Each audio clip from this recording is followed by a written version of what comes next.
Salut tout le monde. Ceci est la chaîne Encyclopédie. Le livre que je vais vous expliquer dans cet épisode est Captivate, la science de la réussite auprès des gens. L'auteur du livre, Vanessa Edwards, était également sociopathe lorsqu'elle était jeune. Elle a dit qu'elle serait même si anxieuse qu'elle aurait de l'urticaire avant d'entrer à l'école. Mais ce qui est différent chez elle, c'est qu'elle ne recule pas, mais étudie la communication interpersonnelle comme une scientifique. Elle mène des expériences sur elle-même basées sur des recherches pertinentes en psychologie, sociologie et comportement humain, et publie les résultats sur son blog.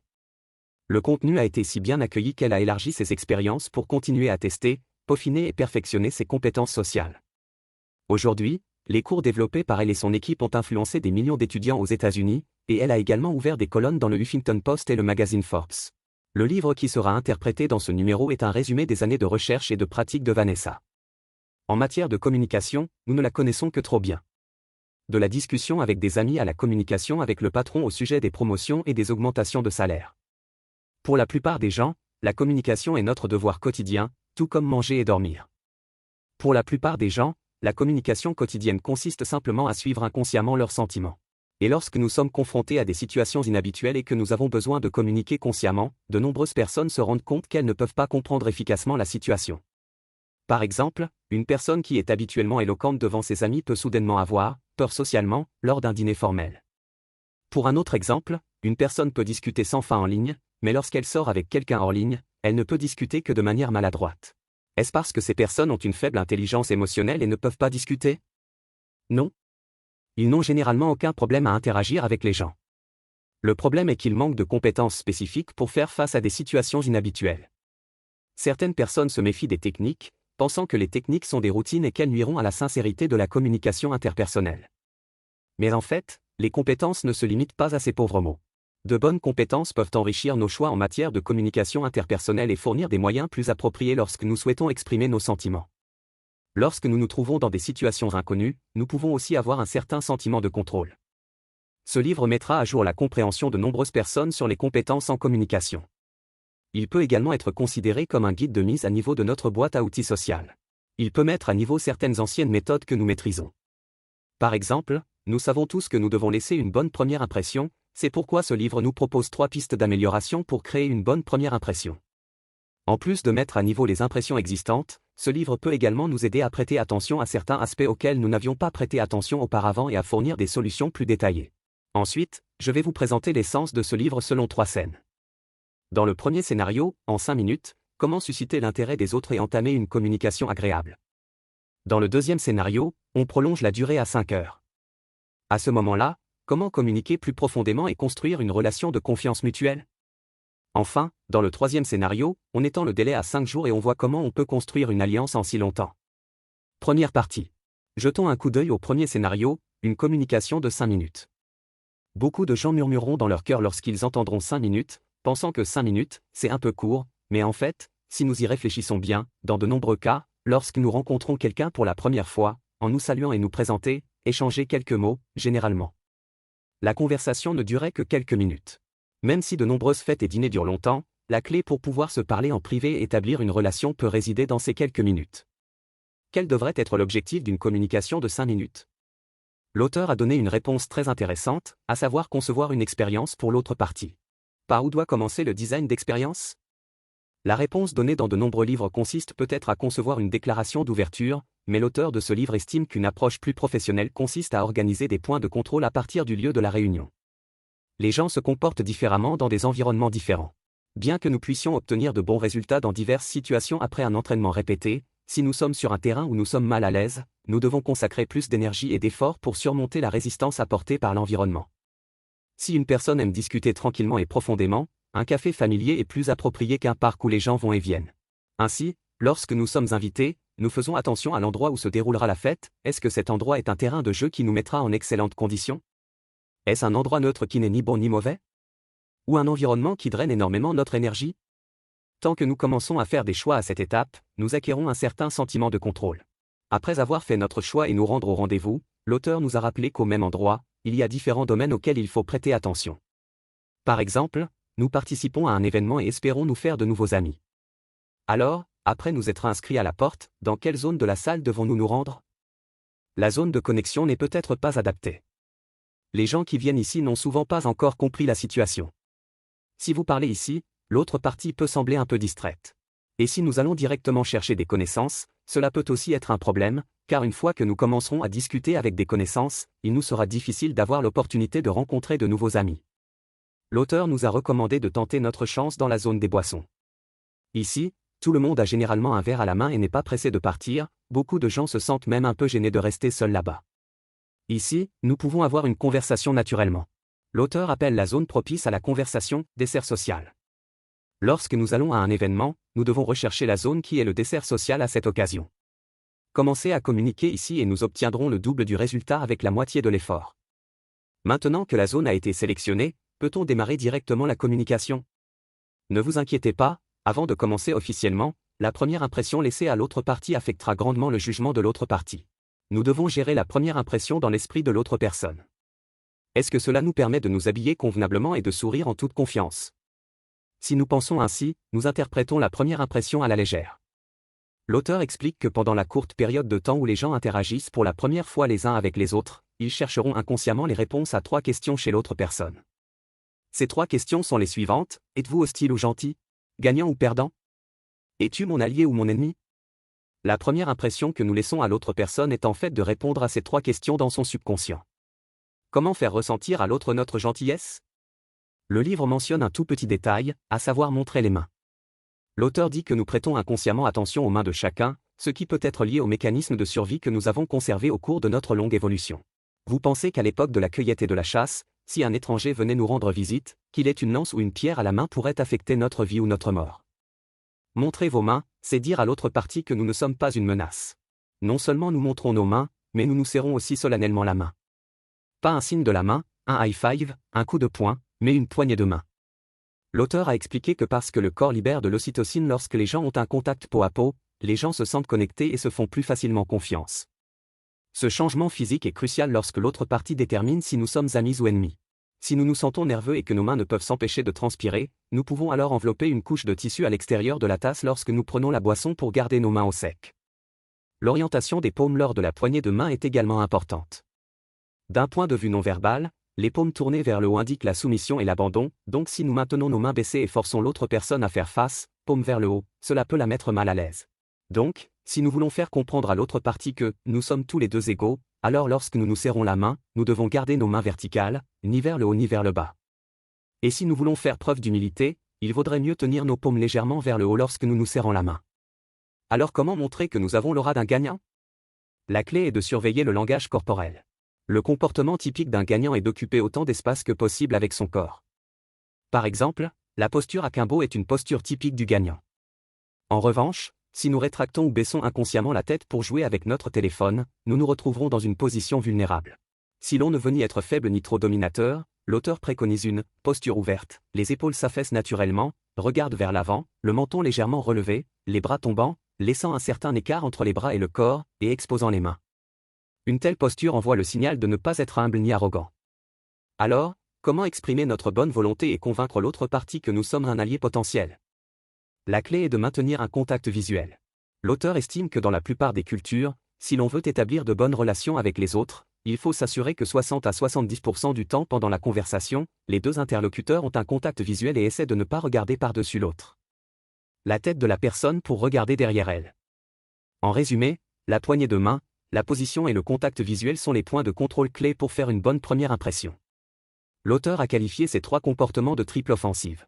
Ce nom fait penser à l'art de la guerre. L'auteur affirme que même si une personne est dans un état de tension élevé, elle peut utiliser cette triple offensive, à savoir la poignée de main, la position et le contact visuel, pour ouvrir une situation à elle-même. Si cette étape se passe bien et que nous faisons une bonne première impression, nous pouvons alors passer à autre chose. La clé pour avancer est de se rappeler que nous ne fournissons pas d'informations, mais concevons des expériences. Nous devons faire de notre mieux pour nous assurer que l'autre personne vit une bonne expérience et souhaite discuter avec nous. Par conséquent, nous devons concevoir nos questions de manière à stimuler le désir de l'autre partie de s'exprimer. Par exemple, si nous demandons à l'autre partie « Comment allez-vous ?» Dans des circonstances normales, l'autre partie peut inconsciemment répondre « Très bien ». C'est une impasse. Si nous demandons « Est-ce qu'il vous est arrivé quelque chose d'heureux aujourd'hui ?» L'autre partie sera peut-être plus disposée à dire quelques mots supplémentaires. Alors, comment stimuler le désir de l'autre de s'exprimer? Différentes personnes s'intéressent à différentes choses et nous avons un nombre apparemment infini de sujets parmi lesquels choisir. Mais l'auteur estime qu'il y a ici un sujet qui intéresse presque tout le monde, c'est lui-même. Il est facile et sécuritaire d'amener l'autre personne à parler d'elle-même. Si nous n'en sommes pas sûrs, nous pouvons la guider dans cette direction. Bien qu'il s'agisse d'un guide, il n'est pas nécessaire que ce soit particulièrement délibéré, vous pouvez simplement suivre la tendance. Par exemple, lorsque nous remarquons que l'autre personne a un portefeuille tout à fait unique en discutant, nous pouvons demander « J'ai remarqué que votre portefeuille est tissé à la main, est-ce que c'est vous qui l'avez fait ?» Vous voyez, cela peut naturellement conduire à autre fait. Pendant le chat, si l'on arrive au point de la question, on sent clairement que les yeux de l'autre personne s'illuminent et qu'il s'intéresse davantage à parler. Ce que nous devons faire, c'est écouter attentivement et réagir de manière appropriée. Certaines personnes craignent que si elles continuent à laisser l'autre parler sans fin, n'aurons-nous aucune chance de nous démarquer? Par conséquent, au cours de la conversation, ils souhaitent toujours exprimer des opinions différentes pour accroître leur sentiment de présence. Mais l'auteur estime que dans une telle conversation, trouver des similitudes peut permettre à l'autre partie de se souvenir plus facilement de vous et d'avoir une bonne impression de vous que de trouver des différences. Comment trouver un terrain d'entente avec l'autre? Nous pouvons d'abord penser aux gens, par exemple, avez-vous des amis communs? A-t-il parlé à quelqu'un avant que nous nous parlions? En plus des gens, nous pouvons aussi penser au contexte, nous nous sommes rencontrés lors d'une fête, alors de quel genre de fête s'agissait-il? Suite au contexte de notre rencontre, il est également possible de trouver des indices qui peuvent être approfondis davantage. De plus, nous pouvons également voir si nous avons des intérêts et des passe-temps communs, comme élever des chats ou aimer lire. En suivant ces idées, nous pouvons naturellement découvrir ce que nous avons en commun les uns avec les autres. Si nous parvenons à un terrain d'entente, ne le laissons pas tomber et ne laissons pas la discussion se transformer en une discussion générale, ou même en une discussion gênante sans selle ni selle. Nous pouvons suivre la tendance pour creuser plus profondément. Par exemple, lors d'une conversation, nous avons constaté que les deux parties ont en commun de créer toutes deux une entreprise. On peut alors se demander pourquoi avons-nous décidé de créer une entreprise.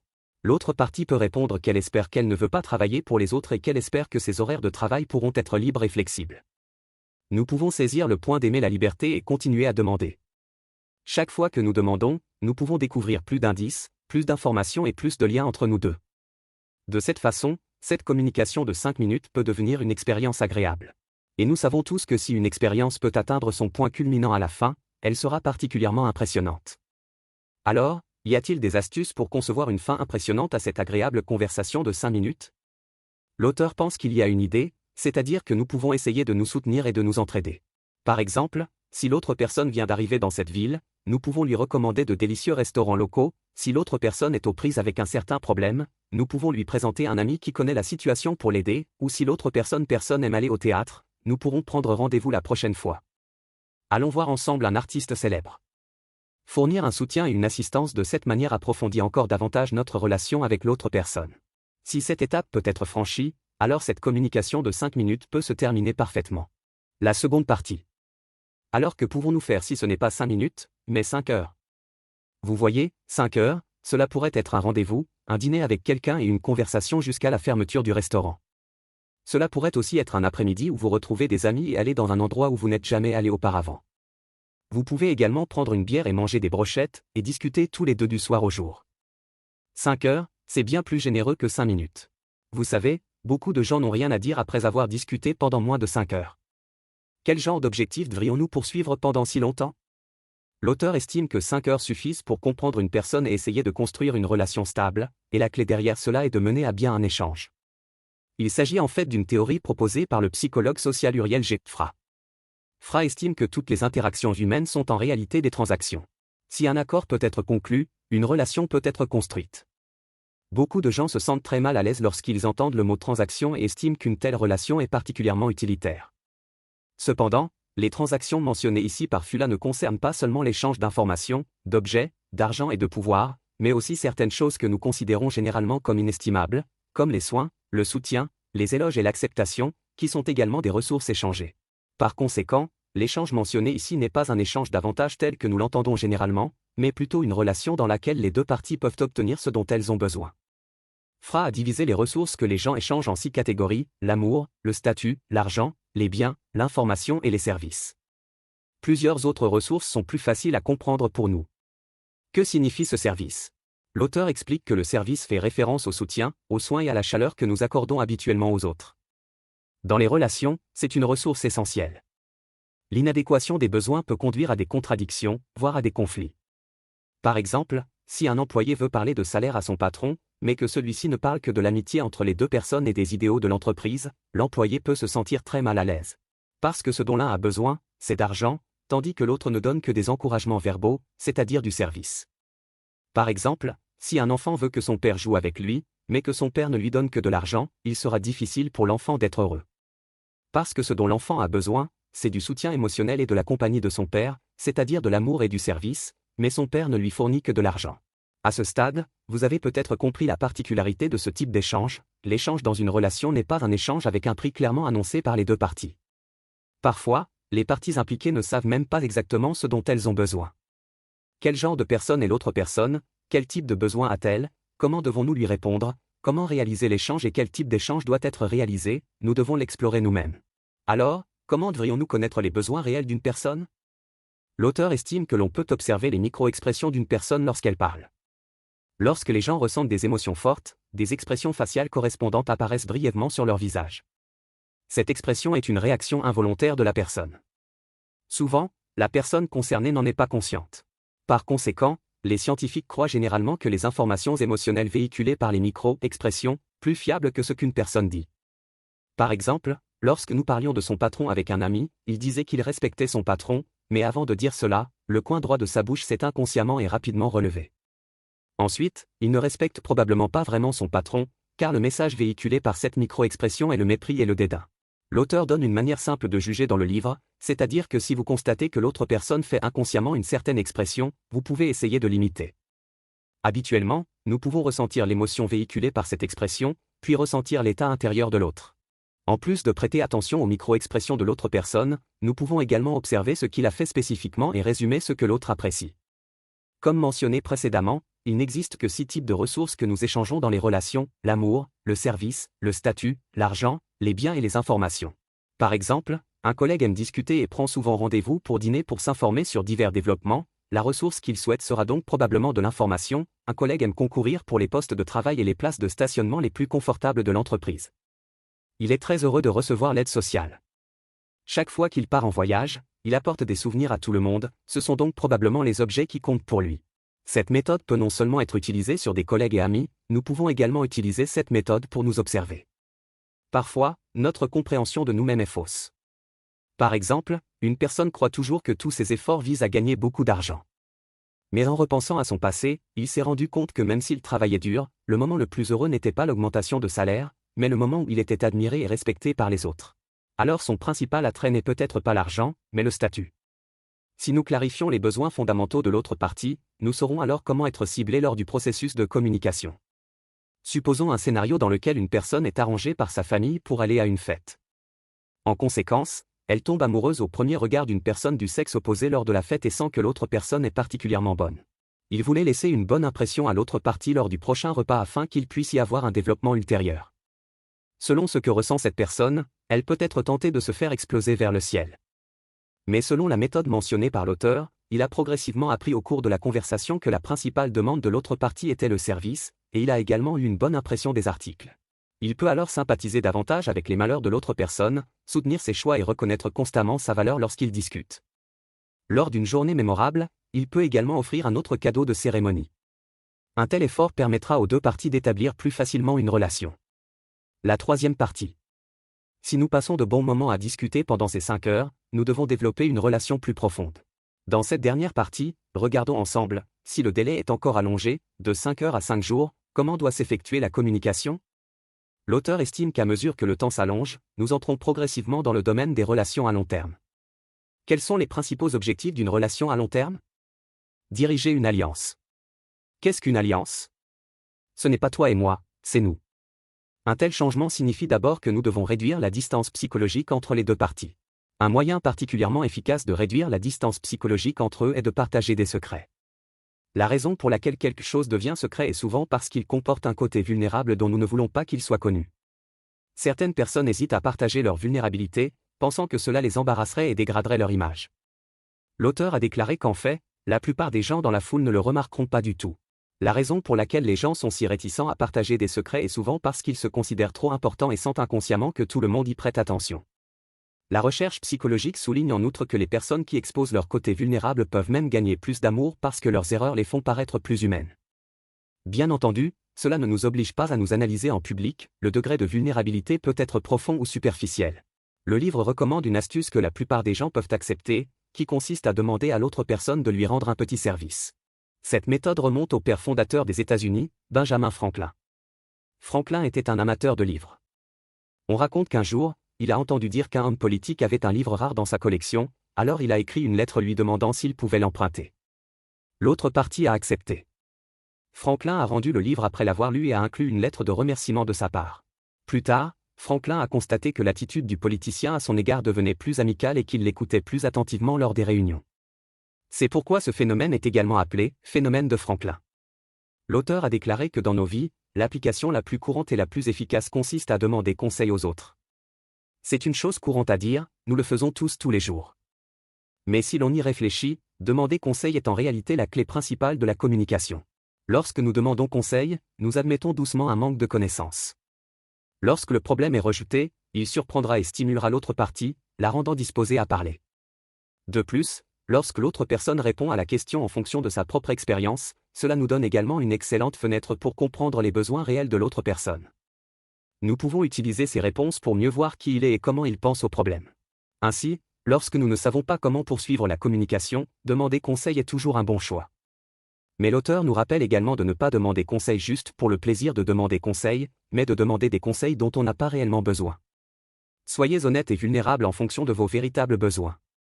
Après avoir reçu l'aide de l'autre partie, n'oubliez pas d'exprimer sincèrement notre gratitude pour faire sentir à l'autre partie que nous apprécions ses suggestions.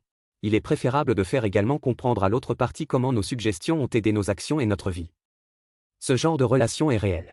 Passons maintenant en revue les points clés de ce livre. Le livre nous présente une série de méthodes et d'outils que nous pouvons utiliser dans des scénarios de communication. Dans la scène de communication de 5 minutes, notre objectif est de concevoir une expérience. Pour cela, nous devons choisir le lieu de communication, concevoir la première impression et nous efforcer de rendre l'autre partie pleine de désir d'exprimer et d'avoir un bon sentiment. En train de communiquer avec nous. Dans le processus de discussion, nous continuons à accroître le consensus entre nous et l'autre partie. En fin de compte, il est préférable que nous puissions nous soutenir et nous entraider pour que l'expérience soit complète. Lorsque le temps est prolongé à 5 heures, notre objectif est de construire une relation stable avec l'autre partie, et la clé pour y parvenir est de réaliser un échange de ressources. Pour atteindre cet objectif, nous devons clarifier les besoins réels de l'autre partie et observer ses micro-expressions et son comportement habituel. Et si nous disposons de 5 jours, nous pouvons essayer de faire avancer une relation à long terme avec l'autre partie, dans le but de nouer une alliance avec l'autre partie. La clé pour transformer différentes personnes en alliés est de se rapprocher les unes des autres, et partager des secrets est une méthode très efficace. Plus précisément, dans la vie, nous pouvons demander à quelqu'un de nous rendre un petit service ou de demander conseil à quelqu'un. Ce livre parle également de nombreux gadgets sociaux pratiques et utiles. Si vous êtes intéressé, vous pouvez lire le livre original vous-même. Enfin, je souhaite vous parler de mes sentiments après la lecture de ce livre. Il y a une question qui m'a toujours intéressé, et c'est pourquoi la plupart d'entre nous comprennent tant de principes, mais ne parviennent toujours pas à vivre une bonne vie. En lisant ce livre, j'ai trouvé une inspiration. Nous avons non seulement besoin de plus de vérité pour fournir des explications, mais nous avons également besoin de plus d'outils pour affronter la vie. Dans la vie, nous devons constamment découvrir et résoudre des problèmes dans des domaines plus subtils, et un grand principe ne peut pas nous donner autant de réponses. Par exemple, nous savons tous que nous devons être gentils avec les autres, mais ce principe peut ne pas nous aider à bavarder avec nos collègues, à parler de travail avec notre patron, à parler de la vie avec nos partenaires ou à parler de rêve avec nos enfants. Par conséquent, face à de nouveaux problèmes sans fin, nous devons constamment mettre à niveau notre boîte à outils et utiliser davantage de méthodes, d'outils et de techniques pour gagner de la place dans nos vies. La croissance signifie non seulement voir un monde plus vaste, mais également vivre selon une granularité plus fine. C'est la fin de ce programme. Quelles sont vos différentes opinions à ce sujet? Bienvenue à laisser un message pour discuter avec tout le monde. Et, si vous aimez notre chaîne, abonnez-vous à nous. Ah, n'oubliez pas de l'aimer.